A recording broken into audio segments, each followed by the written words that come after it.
Welcome, Dolphins fans, haters, and everyone in between to your favorite show discussing the greatest franchise in sports, the Miami Dolphins. This is the PhinsPod. My name is Moose, your host, and we have a question and answer episode today, Draft Edition. You guys brought the heat and all of the topics for the entirety of the show, and we got some great questions, so thank you guys so much. Be sure to follow us on Instagram or Twitter at PhinsPod so that you can submit yours for future episodes, and we're mostly going to be talking all draft today. So without further ado, let's dive in. Guys, the Dolphins found themselves in the unique position of sitting at the top of the draft in that third spot and not needing to draft a quarterback because they had just drafted one. So they traded all the way back, but then they bothered to trade back up to get into that sixth spot. And that tells me that they're still interested in taking a skill position here at 6. This is a quarterback heavy draft. This is also a pass catcher heavy draft. However, I think drafting Kyle Pitts is less about the position that he plays and more about just taking the next best guy off your draft board. In fact, the Dolphins don't actually need to draft a tight end. They have Mike Gesicki. But if you have the opportunity here to draft the best tight end prospect ever in NFL draft history, you do it. You pair him with Mike Gesicki and you give Tua Tagovailoa an arsenal of weapons at that tight end position, even if that's at the expense of passing on pairing Tua up with some of his former teammates who are still on the board in Waddle and Smith. Our first question comes from Michael 135-79747. I think Michael 1 through a million was already taken. He asks, any chance that the Dolphins pick a quarterback at 6 just to trade him? Michael, I just think the odds of that are extremely low, right? I don't believe that the Dolphins are going to be bringing in a first-round quarterback to compete with Tua, not for this season at least, and Jacoby Brissett is going to fill that role as the backup, the mentor, the camp arm, and in case Tua goes down, the veteran, leader that you kind of want to go in there and not mess things up. But clearly, leading into the season, this appears to be Tua's team.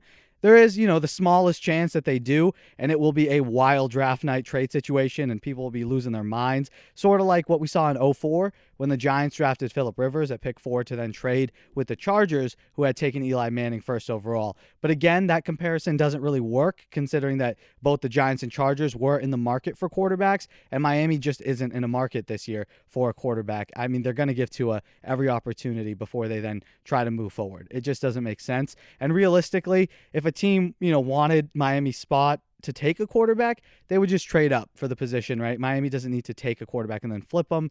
That's just too many layers to that. And I don't think that would happen in the modern NFL.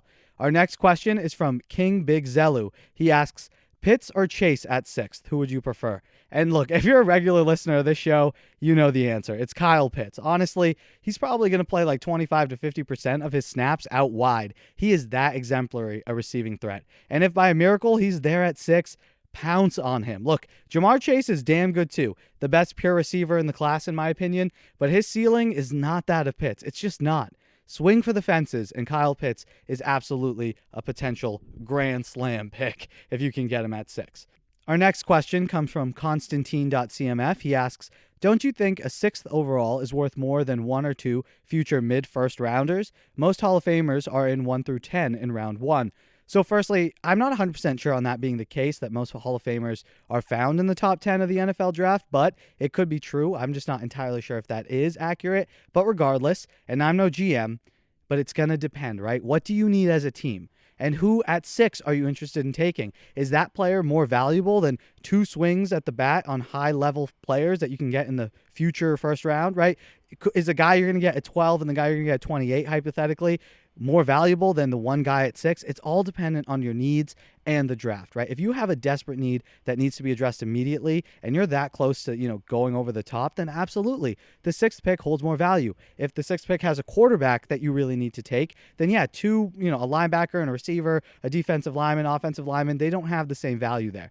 But unless in this specific case, Jamar Chase or Kyle Pitts are there, then no other prospect, in my opinion, is worth giving up 2 future first 4, right? Along with the one you can take when you move back. So right now, if the board falls in a certain way where, Kyle Pitts is gone, Jamar Chase is gone, then I don't think the guy Miami would end up taking. You could argue Penei Sewell. He's probably the only one you could argue for.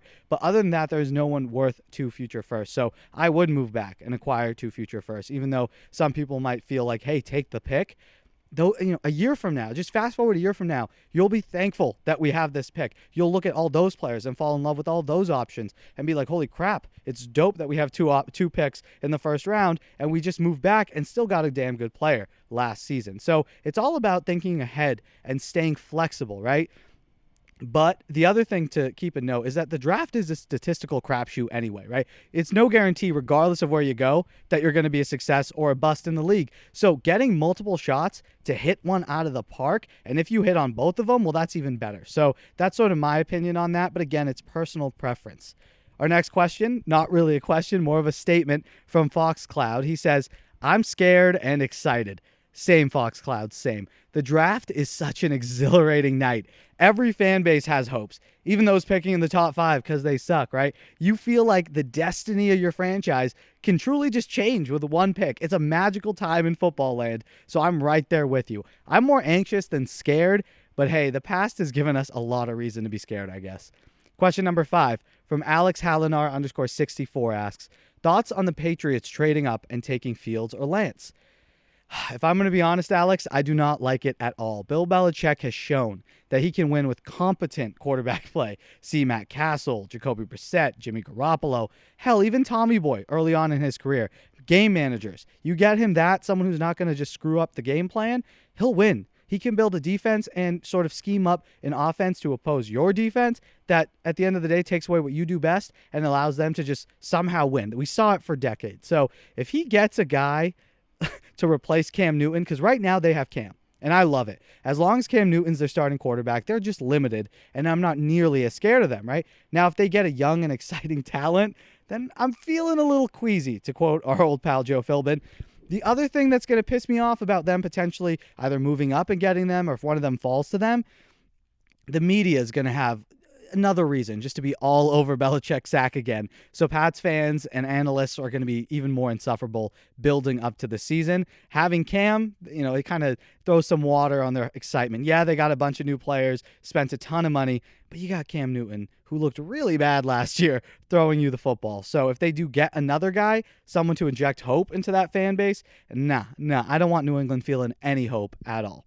With question number 6, Hayden Turley asks, Joe Burrow or Tua? Look, I believe Joe Burrow is a better quarterback than Tua. I like my quarterbacks accurate. And second, over mobility and size, in my opinion, I need them to be able to keep their focus within the play, their head in the game, and display pocket presence, awareness to make a play downfield. Keep looking downfield as the play's breaking around in front of you and in the face of serious pressure, right? And most importantly, don't lose your accuracy. Don't let your accuracy get affected by having to adjust throwing lanes and shifting throwing windows based on where you're moving because the pocket's breaking down. I believe Tua has that accuracy, right? He's given time, extremely accurate.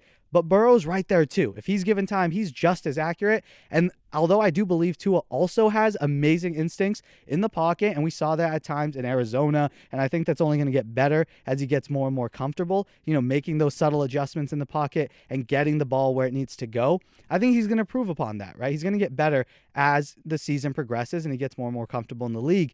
But Joe Burrow is already elite in that department, right? He can be running all over the place like a chicken with his head cut off, and he had to in Cincinnati, which is why they should take Sewell. But even as Burrow sliding around, stepping up and back in the pocket, heads downfield, he's focused. He's waiting for the right time to let it fly, or working with his guys, backyard football style, to throw someone open. He's just an extremely gifted quarterback all around. And there's no shame in saying that the Bengals got a better one at pick number 1 than we did at pick number 5. And look, at the end of the day, they're going to be judged on winning. So that's all that matters now. And I think we would probably be on our way to dominance a lot quicker with Joe Burrow, just because I think he is everything Tua can do, he does, and a little bit better. That's the only concern I have in terms of accuracy, not in terms of, pocket presence. You argue Justin Herbert has way more mobility and size. Absolutely. But I don't value that to the same degree as I do is how does your accuracy stay when the play's breaking down? When you have to look down, escape the rush, look back up. Do you know where to go with the ball? Are you going to make the right decision? Are you flustered? I don't think Tua falls into that. I think he's superior to Herbert in that department, but not to Joe Burrow. But hey, prove me wrong, Tua. I want nothing more than for you to be a better quarterback than Joe Burrow when it's all said and done. Question number 7. Noah the Football Kid asks, do you think trading back at the 18th pick to a later pick would be dumb, smart, or meh? Great question, Noah. And in this scenario, I would think that the Dolphins stayed pat at 6 and took their guy. They probably didn't trade there, so if they're going to trade again in the back end of the first round. So in that case, it wouldn't be bad for Miami to fall back in the 20s and pick up some day 3 capital, which they lacked this season. Because again, assuming Miami stayed at 6, they got a high blue chip type player. So it's you can afford moving back and acquiring more late round picks, because Miami picks at 81 this year in round 3. And then they don't get their name called again until all the way at the end of round 4 at 156. That's a long-ass wait and a lot of value that other teams can snatch up before Miami gets a shot again. I mean, think of all the contributors that Chris Grier has found in these later rounds, from Andrew Van Ginkel in the 5th recently, Brandon Jones last year in the 4th, to even a Devon Godchow in the 5th round. I wouldn't mind moving back, still getting a high talent player, because you're still falling back into the first round, and then you also get the opportunity to swing on some high ceiling, low floor guys. So think about it. If Miami were to fall back from 18, right, Noah, and then take Najee Harris a bit later, then that would be ideal. A great move, taking him at a better value proposition, not at 18, which is a little high for a running back in my opinion, but if you fall back 26, 27 ahead of the Bills and snag him up, and then also add picks to your arsenal for days 2 and 3, that's great. I'm a fan of that move. Question number 8 from Giancarlo_04. If you wanted to trade up for someone, who would it be? Well, Giancarlo, we're going to keep this short and sweet. Kyle Pitts, but I don't want the Dolphins to actually do that, since, look, they had the opportunity. If they really believed in him that much, don't move from 3. Take him at 3. So I don't think Miami's going to trade up. Although you could argue that, they went from 3 to 6, netted a first-round pick as well as a third-round pick from the San Francisco 49ers, and then they could give up some value to just go up to 6, maybe a future second, something like that. So in the end, they still netted like half a second-round pick in positive if they traded up to 4 with Atlanta and just swapped like a second-round pick to do so. So they'd still end up positive, but I just don't think the Dolphins are going to do that. And although I think Pitts could be worth it with his, I'm going to say it, Calvin Johnson type ceiling. Frank, again, he can play just as a receiver. He is that good, and exactly what Miami needs on the outside, as well as, to add to that arsenal as a tight end too. He can play all along the offensive, the whole field. So he's that dynamic. So for that reason, he's the guy I would say trade up for, but I mean, I don't even want them to actually do that. Number 9, James Soriano 99 asks, what are your thoughts on DeVante Parker's career, and what does his future hold as a Dolphin? Great question, James. And I have mixed feelings about DeVante. They're mostly all positive mixed feelings. Yes, he was a first-round pick, 14th overall in 2015. He is by no means a bust. I don't care what a lot of you guys say, calling him a bust, like, oh, he's not an elite wide receiver. It wasn't worth it. Just because the reason he's not a bust, he's proven to be a good to, at times, really good receiver in the league. Not elite, but top 10 receiver at least a couple seasons ago. His talent is clear, right? And as frustrating as that is to hear, considering that we've been waiting on him to explode for so damn long, and he's been in the league for so damn long, it just doesn't feel like he's getting worse, though. He's getting better. He's improving every year when he manages to actually get on the field. His route running has drastically improved. And although he struggles at gaining much separation, his play style doesn't really call for that. He doesn't need to separate. He goes up and gets the ball. He just takes it from you. It's mine, right? That's how he plays football. And he's been a valuable piece to this offense. And the only real knock on him, right, is his struggle to stay healthy. So if he was an Iron Man and was able to not get all this soft tissue damage, I think most all Dolphins fans would have loved him by now. He'd be one of our favorite receivers ever, and we wouldn't be so divided on how we feel about DeVante Parker. His future, right? I don't think he's going to last in Miami for years to come. I think he's going to be a contributor in the short term, but going forward, 5 years down the line, I think they're going to be looking to get younger and cheaper. And, we're going to see that probably start in this draft when they do take a wide receiver. But I do believe that DeVante Parker, at his price point and what he can still provide, he's going to play a couple more years and probably at a high level. And he's likely going to go on to sign a solid deal with another club and continue to contribute for a team, right? And the reason I think he's going to do well is because his role is about to change in Miami, right? He was always wide receiver number 1, and that was the point. He shouldn't have been wide receiver number 1. So now, rather than facing the best corner week in and week out, the best corner that the opposing defense will throw out there, he's going to be matched up with lesser players, the second or third corner, with the presence of Will Fuller on the other side, right? And if the Dolphins do bring in a Jamar Chase, DeVante Smith, or even Jalen Waddle, then his life gets all the more easier. So I think he's going to have some of his most impactful seasons ahead of him. Maybe not the most yards, but probably in terms of efficiency, he's going to be a lot more helpful to the Dolphins. And look, and that's probably going to be what prices him out of Miami when the Dolphins decide to move on and go younger and cheaper. Question number 10 is brought to us by King Mario. Will the Dolphins get a running back, and who do you think that is? Yes, and I think this is the draft for the Dolphins to finally find that impact guy in the backfield. I love you, Myles Gaskin, but we do need to get a game changer. And as much as I hope it is Najee Harris, I just don't see the board falling that way currently as the way it stands, unless Miami makes a move to go up and get him in the back end of the first round, right? So if I had to put my money on it, because I do think Najee is going to be taken between Miami at 18 and then when Miami picks again at 36, so if I have to put my money on it right now, I'm going to say Javonte Williams from the University of North Carolina is going to be selected by Miami at 36. His physicality as a runner matches what Miami does very well, and he'd be a good pick at 36 in my eyes. He's exactly the type of runner that we need, someone who hits the hole and falls forward for 4, 5, 6, 7 yards every time you get him the ball, right? Just get a little bit of push, and then you'll see some movement from the running back. And you could see Trey Sermon around 3 or 4. It'd also be an option for Miami if they do choose to address another position in round 2, like they want to take a center or potentially double up on the receiver position. So keep your eyes, too, on Larry Roundtree from Mizzou. I love his game. Physical runner, great balance, kind of an old school runner. He kind of reminds me, not nearly as flashy, fast as Ricky Williams, but sort of the style, the way he bounces it out to the outside and sort of just tries to be a bowling ball. Definitely reminds me of him a little bit. Definitely sporting that number 34 helps as well with that. Question number 11. Pod member Pasta La Vista asks, assuming that we get a wide receiver or Pitts and an edge in the first round, what should we be looking for in rounds 2 and 3? Awesome question, and a really important topic to cover. In that case, where Miami's already addressed the wideout position and defensive line, then the Dolphins should look at either bringing in an interior offensive lineman, so a center or a guard in the second and third rounds, a running back, as we just touched on, or, in all honesty, double up, like I said, and get yourself another high-ceiling receiving prospect. Guys like Tylan Wallace, Josh Palmer from Tennessee. Miami could really look to inject the receiving room with an infusion of youth and talent if you double up in the top 50 picks of the draft at wide receiver. Our next question comes from the Alphadontist. What are the chances we see a trade with Denver at number 9?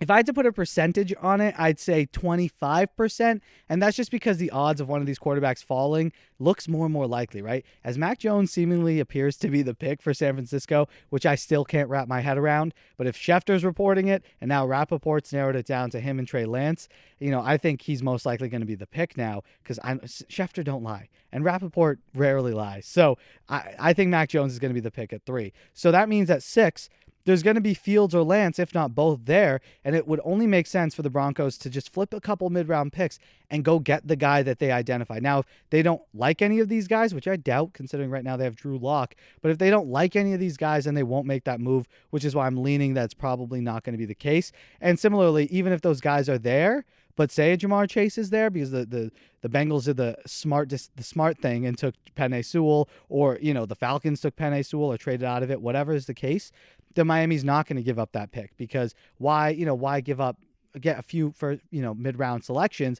to go back to 9 and then you lose out on these Jamar Chase, Kyle Pitts. The Lions and the Panthers are going to snag some these high-end players. So I don't think Miami's going to do it if someone falls, but if the board falls in a situation where quarterbacks are sitting there, then yeah, I give it a 25% chance that that's how things end up falling out. So question number 13. Nicardo_Burke asks, if the Jets give up a second and third rounder this season and 3 future first round picks to trade up to 6 from pick 23, would you do it?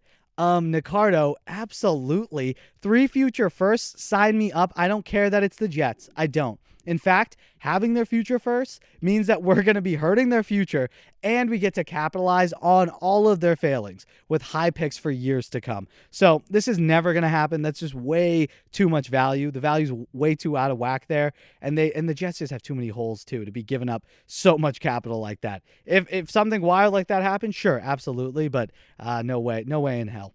Question number 14 comes from Nick Pandoff. He asks, should we sign a veteran edge like Melvin Ingram to a 1-year deal and then draft a defensive end next year? That's not a bad suggestion, Nick, and it would make sense, right? Miami's defense could easily plug in a veteran on the outside and keep humming. It's exactly what the team needs right now, aside from maybe a linebacker and potentially more safety depth, but a reliable and stout edge setter who has pass rush ability as well. That's hard to find in a rookie, right? That's very difficult. And for that reason, that's why I think it's important to get one now, so that we can enter them in the pipeline and start developing them, right? The sooner you get a guy in the building, work on their body, get them ready for the NFL, learn the speed of the game, the sooner they become a key part of your system and the quicker that you get a return on that investment. So they should take one now. So that way, if you take one next year, now we're waiting an extra 2 years to see what he can fully be as a veteran rather than waiting 2 years from now what he's going to be, right? So, but that doesn't preclude you from drafting one and then still signing someone, right? That shouldn't stop them from signing that solid older veteran to a 1-year deal to help this season. The Dolphins are looking to win this season. So if the price is right and the fit makes sense, I like it, right? You gave the example of Melvin Ingram. And although he's only had just one off year, I mean, he's year in, year out Pro Bowler, consistent, awesome edge player. But last year in 7 games, he had 0 sacks, struggled with some health issues. So it could be a sign that he's kind of lost it. He's on the wrong side of 30 now. So that's going to be up to the coaches and the front office to determine if that specifically is a good fit. And the Chargers, too, haven't made an effort to keep him at all. So there could be a little bit of a sign there that things aren't looking so good. But if you can get him that cheap, dirt cheap, just to take a flyer on him, and the money's there, I don't see why not. DM Martinez 4474 asks, what are your thoughts on taking Sewell at 6 and then trading up from 18 to take Jalen Waddle or DeVante Smith? That's some power moves only, man. Power moves only for Mr. Chris Grier. If he pulls that off, other than getting Pitts or Chase, right? That's best case scenario. You add the best offensive lineman in the draft to help your entire offense, your passing and running game. And also, you get to nab one of the top playmakers available in this draft class. I would love that. And Miami does have some future draft capital to play with, right? Flip a future second, right? And maybe that third that was gained from the Niners, go up to 13 with the Chargers or 14 with Minnesota. Wouldn't be a bad move at all. You get Sewell at 6, then you get your chances on DeVante Smith or Jalen Waddle if you move up. They might have to move up a little higher than that, but either way, wouldn't be a bad move at all. It could be extremely impactful. However, right, I think Miami could just take Sewell at 6, that half of it I like, and just stay pat at 18 and don't give up future assets and be thrilled and taking Rashad Bateman, right? He's right there with Jalen Waddle, in my opinion. Rashad Bateman is undervalued, and I think the way everyone acts like there's a big, just delta between him, and Jalen Waddle, and Rashad Bateman, I don't agree with. I think after him, there's a big gap. So if you can just get him and Sewell, I mean, that's a great first round, in my opinion. Lumbellod asks, not Dolphins related, but are you concerned about Lawrence's dedication? Trevor Lawrence, I'm assuming. And I won't lie to you, hearing a 21-year-old who's won everywhere he's been, right? Little league, Pop Warner, high school, college, went to one of the best programs in the country, had some of the best talent around him, right? Everywhere he's been, he wins. And then he comes out at 21 years of age and says that, football isn't everything. That's a slight red flag, right? He could be an Aaron Rodgers type. Not saying that it means he's not going to do well, but, and when I say Aaron Rodgers type, I just mean you got a lot of outside passions and interests. You're a sophisticated guy, right? But Lawrence doesn't seem like that overtly sophisticated in his passions and interests. He seems like a nice, homely, old-fashioned type of guy, right? I mean, from recent comments he makes, getting married at 21 for crying out loud. I mean, look, don't talk to me about marriage right now. I'm significantly older than 21. So please, if football's not oozing out of you like it did for Peyton Manning when you're entering the league, like it did for Tom Brady, Phillip Rivers, Russell Wilson, Pat Mahomes, and the other greats, right? It's a little worrisome, right? Your comments. It's either hella mature and extremely mature. Like usually I'm fine with hearing my 32-year-old accomplished quarterback saying, I've sort of accepted that winning and losing is part of the game, blah, blah, blah, blah. But if your attitude's like that at 21, how are you going to take it when you go from winning everywhere you've been to now being the quarterback for the Jacksonville Jaguars, having so many holes, being attacked by the defensive line and front seven, play after play, not having the same level skill players, playing a tougher competition? How are you going to react to that? How are you going to take the adversity? So it's definitely something that you should be aware of and at least try to vet. And again, the Dolphins weren't in the market at all, so I did little vetting on Trevor Lawrence. I'm just sort of basing it off of his comments, and again, a little bit concerning. He can buck the trend, right, and still prove to be elite despite saying this early on. And look, like I said, that would show extreme maturity, and in that case too, he's really special, and he deserves all the kudos in the world, because that's very impressive. Because again, I don't disagree with what he's saying. I think it's a healthy mindset. Football should not be everything in your life, because what are you without it, right? You should be a whole individual. But that's something that you learn over time. And when you're, still aspiring to be the greatest, which should be your only focus if you're the number one overall pick, you need to be crazy. You got to be a little obsessed. And I don't kind of get that vibe from him. So if he doesn't end up taking the adversity well and kind of crumbles because, hey, I have other, I'm okay. I got my wife. I'm going home. I'm fine. I don't care that we're now 3-13 again. That's my concern is, how is he going to take the real rough start? And it's going to be rough. I don't care that he's great and as helpful as he can be to that franchise. It does not matter. You're going to struggle early on in Jacksonville. So we'll see. We'll see. I think by probably the end of his rookie year, we'll have a good gauge of if he's really everything that we've been told or if he's just another, first-round quarterback who's pretty good, but he needs the right environment to fully thrive. And our final question comes from 305_Owen. He asks, do you think Jacoby Brissett will get any playing time this season behind Tua? If Tua goes down for a week or two with injury, absolutely. And we're going to see Jacoby Brissett. Tua sprains an ankle, has like a shoulder injury, something happens, Brissett's coming in. Otherwise, Brissett better damn stay on the bench, right? If that's the case and he comes in and Tua's not hurt, things have gone really, really wrong for Miami. This season is all about gearing up for your guy. And right now, that guy is Tua Tagovailoa. The signing of Jacoby Brissett points to exactly that. He's familiar with Brian Flores, a comfortable signing, and a lot of the coaching staff too. He knows a lot of sort of the scheme and systems that the Dolphins are likely going to want to put in, or at the very least the terminology that Flores likes to use. He's been around enough too in the league to show you exactly what type of quarterback he is. A solid spot starter with some mobility, a strong arm. He's got a really strong arm, but he's inconsistent with his accuracy, and he does not always make the best decisions or reads either. There's a reason Indianapolis did not really have them in their long-term plans. When they brought in Phillip Rivers, that was never going to be a real competition. They knew they had to upgrade, and now they went with Wentz when they easily could have re-signed Brissett, right? He was available, but they did not. So he took it like a champ, though. Brissett did. And he's shown that he's a true team player. When he was backing up Andrew Luck from when he took over the team to then when he backed up Phillip Rivers, that shows that you put the team ahead of everything, and Miami values that. But that's sort of what you want in a backup quarterback. So for that reason, I think he's going to play that role of mentor, tutor, and just overall veteran support for Tua. I hope to God that we don't see Jacoby play it down for the Fins this season. Oh, that'd be rough. And that's going to wrap up the questions for today. Thank you all so much for submitting them. Great thought-provoking questions per usual, guys. Thank you so, so much. Be sure to follow us on Instagram and Twitter at PhinsPod, just so you can submit your questions for future Q&A episodes. You've got to give your quarterback a chance and time, especially because not necessarily next year. They're in good shape next year. Not in great shape, but good shape.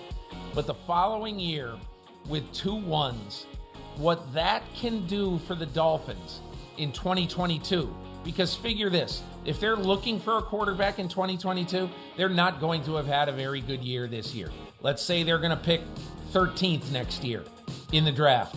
Okay, and there's their pick. And then you've got 2 ones the following year to fool around with. Now you have the ability, if you're the Miami Dolphins, to go get your quarterback next year. If you take a quarterback at 6 this year, you ruin Tua Tagovailoa. It is over. It's over. You've told him, we don't think you're a quarterback. You might as well cut him, honestly. That's going to do it for us here today. Thank you all so much for listening to the PhinsPod. Hope you enjoyed it. Want to give a huge shout out to one of our patrons, Timothy Ritchie. Thank you so much for being an awesome member of the pod and for supporting the show. It means so, so much. If you guys want more of the show as well and get weekly bonus content like Tim, check out our Patreon for literally $2 a month. You can listen to bonus episodes, and the site has some other goodies as well. Link is in the description, or head to patreon.com/PhinsPod. Thank you all so much for that continued support. And please remember to like the video as well if you enjoyed the show, and subscribe on YouTube just so you never miss a chance to chat about your Miami Dolphins. Remember that the PhinsPod's available on all platforms, Spotify, Apple, and Google Podcasts, so hit follow wherever you're listening, and of course YouTube as well. Continue the conversation with us over on Twitter and Instagram at PhinsPod. We like to post as much newsworthy content there too, so if you want more Dolphins content, follow at PhinsPod. Hope you all have an amazing day, and until next time, stay safe. Love y'all.